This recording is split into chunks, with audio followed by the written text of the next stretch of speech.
এসে গেছে রুখে দাঁড়াবার সময়, এসে গেছে প্রতিরোধ করবার। জনগণ আমাদের সাথে আছে, জনগণকে সাথে নিয়ে এই দুর্বৃত্তদের বিরুদ্ধে রুখে দাঁড়ান, এটাই আমার নির্দেশ। প্রত্যেকে প্রস্তুত হয়ে যান এবং সবাই যে যার যা কিছু আছে তাই নিয়ে প্রতিরোধ গড়ে তোলেন।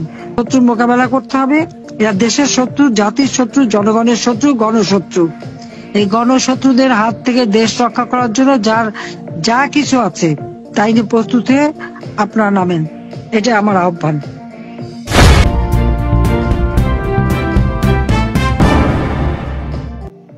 প্রিয় দর্শক, আসসালামু আলাইকুম। আপনারা যে যেখান থেকে দেখছেন প্রত্যেককে শুভেচ্ছা অভিনন্দন। দর্শক, আপনারা দেখছেন ইউটিউব চ্যানেল খবর টিভি। প্রিয় দর্শক, অবশেষে শেখ হাসিনা নির্দেশ দিয়েছেন আওয়ামী লীগের নেতাকর্মীকে মাঠে নামার জন্য। বেশ কিছুদিন ধরেই আমরা শুনছিলাম বিভিন্ন নেতাকর্মীরা বলছিলেন যে তাদের নেত্রীর নির্দেশের অপেক্ষা করছেন, তারা তাদের নেত্রী যখন তাদেরকে নির্দেশ দেবে তখনই তারা ঝাঁপিয়ে পড়বেন। তো দর্শক, শেষ পর্যন্ত আওয়ামী লীগ সভানেত্রী শেখ হাসিনার যে নির্দেশ দিয়েছেন সেই নির্দেশ অনুযায়ী যদি আওয়ামী লীগের নেতাকর্মীরা মাঠে নেমে যায় তখন কিন্তু আরেকটি রক্তক্ষয়ী সংঘর্ষ হওয়ার সম্ভাবনা রয়েছে বেশি।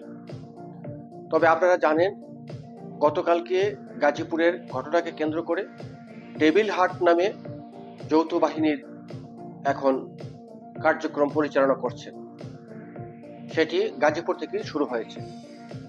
তো দর্শক, আপনারা জানেন যে গাজীপুরে মুক্তিযোদ্ধা বিষয়ক মন্ত্রী মোজাম্মেল হকের বাড়িতে ছাত্র সমন্বয়করা তারা ভাঙচুর করেছেন এবং সেখানে যখন লুটপাট করছিলেন তখনই স্থানীয় লোকজন তারা ঐক্যবদ্ধ হয়ে তাদেরকে রুখে দেন এবং তাদেরকে মারধর করেন।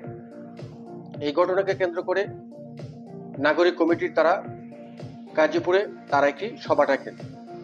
ওই সভা থেকেই দাবি ওঠে যে যৌথ বাহিনীর কার্যক্রম পরিচালনা করার জন্য, আর সেটি স্বরাষ্ট্র মন্ত্রণালয় থেকে অনুমোদন দেওয়া হয়েছে। ফলে গতকালকে রাত থেকে কিন্তু গাজীপুর ওই এলাকায় যৌথ বাহিনীর অভিযান চলছে, রাস্তার মধ্যে তল্লাশি করছেন। তো দর্শক, এখন প্রশ্ন হচ্ছে যে বিগত বেশ কয়েকদিন ধরে সারা বাংলাদেশে যেই তাণ্ডব চালিয়েছে ছাত্র জনতা নামের জঙ্গিরা, আসলে তখন কিন্তু বাংলাদেশ সেনাবাহিনী সহ বাংলাদেশের আইন প্রশাসন যারা ছিল প্রত্যেকেই নীরব ছিল, তারা চুপচাপ ছিল, তারা দেখেও না দেখার ভান করেছে।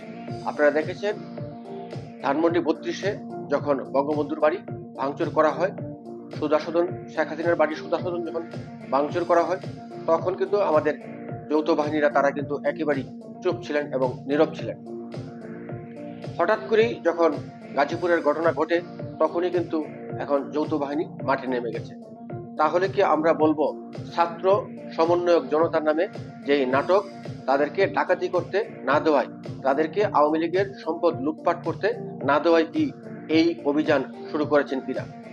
আর এই অভিযানে প্রকৃতপক্ষে কাদেরকে তারা গ্রেফতার করবেন, কাদের বিরুদ্ধে তারা ব্যবস্থা নেবেন, সেটি কিন্তু সাধারণ মানুষের এখন প্রশ্ন।